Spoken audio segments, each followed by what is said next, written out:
देश का आम बजट पेश होने वाला है। सरकार साल भर से कहां से कितना कमाएगी और कितना खर्च करेगी, बजट में इससे जुड़ी सारी जानकारी होती है। लेकिन वित्त मंत्री के बजट भाषण में कई ऐसे शब्दों का इस्तेमाल होता है जिन्हें समझ पाना मुश्किल है। आज तक एक्सप्लेन में आज हम आपको वो सभी शब्द आसान भाषा में समझाएंगे जिससे आप बजट को अच्छी तरह से समझ सकेंगे। सबसे पहले आपको बताते हैं कितने तरह के होते हैं बजट। बजट बेसिकली 3 टाइप के होते हैं। बैलेंस बजट, इसमें सरकार की कमाई और खर्च बराबर होता है। सरप्लस बजट, इसमें सरकार की कमाई खर्च से ज्यादा होती है। डेफिसिट बजट, इसमें सरकार की कमाई खर्च से कम होती है। अब पहला शब्द है फाइनेंस बिल या वित्त विधेयक। बजट पेश होने के बाद सरकार संसद में फाइनेंस बिल पेश करती है। इसमें सरकार की कमाई के तमाम स्रोतों का ब्यौरा होता है। एप्रोप्रिएशन बिल यानी विनियोग विधेयक, फाइनेंस बिल के साथ एप्रोप्रिएशन बिल भी संसद में पेश किया जाता है। इसमें सरकार अपने खर्चों की जानकारी सदन में रखती है। बजट एस्टिमेट या बजट अनुमान, आने वाले फाइनेंशियल ईयर में सरकार जो खर्च और कमाई का अनुमान बताती है उसे बजट एस्टिमेट कहते हैं। फिस्कल डेफिसिट या राजकोषीय घाटा, इसका मतलब है कि सरकार की कमाई कम है और खर्च ज्यादा, यानी सरकार घाटे में है और उसे फिस्कल डेफिसिट कहते हैं। फिस्कल सरप्लस या राजकोषीय मुनाफा, फिस्कल डेफिसिट से ठीक उल्टा, यानी सरकार की कमाई ज्यादा है और खर्च कम, सरकार फायदे में है, उसे फिस्कल सरप्लस कहते हैं। रेवेन्यू डेफिसिट या राजस्व घाटा, रेवेन्यू डेफिसिट मतलब सरकार ने कमाई का जो टारगेट सेट किया था उतनी कमाई नहीं हुई।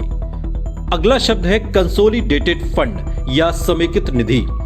सरकार जो कमाती है, उधार की राशि या सरकारी कर्जों पर मिला ब्याज, सब कुछ कंसोलिडेटेड फंड में जाता है।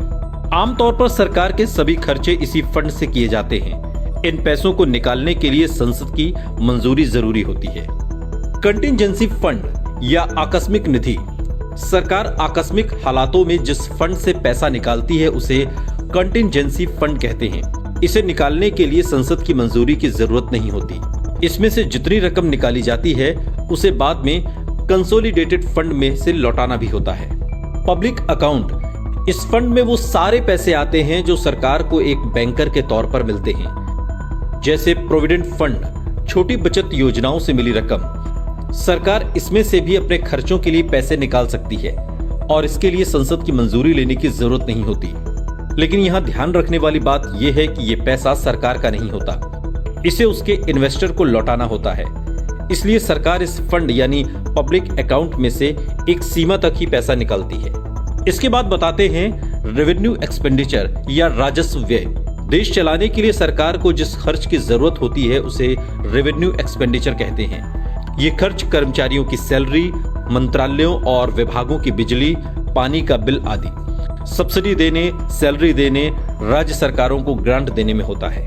कैपिटल एक्सपेंडिचर या पूंजीगत व्यय, कैपिटल एक्सपेंडिचर यानी ऐसा खर्च जिससे भविष्य में सरकार की कमाई होती है।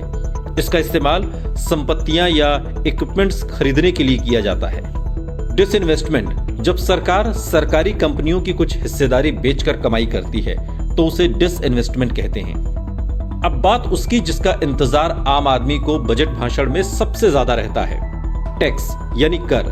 पहले आपको बताते हैं डायरेक्ट टैक्स, वो टैक्स जो सरकार आम आदमी से डायरेक्ट लेती है, जैसे income tax, corporate tax. Indirect tax यानी वो टैक्स जो आपसे इनडायरेक्टली लिया जाता है, जैसे excise duty, custom duty. Income tax, वो टैक्स जो आपकी कमाई पर लगता है। अगर आपने कोई इन्वेस्टमेंट किया है और उस पर ब्याज मिल रहा है तो उस पर भी इनकम टैक्स देना होता है। कॉर्पोरेट टैक्स, कंपनियों को अपनी कमाई पर जो टैक्स सरकार को देना होता है उसे कॉर्पोरेट टैक्स कहते हैं। एक्सेम्पशन, ये टैक्स पेयर्स की वो इनकम जो टैक्स के दायरे में नहीं आती, यानी इस पर कोई टैक्स नहीं लगता। ये वीडियो आपको कैसा लगा कमेंट सेक्शन में हमें जरूर बताएं। साथ ही ऐसे और वीडियोस के लिए सब्सक्राइब करें हमारा YouTube चैनल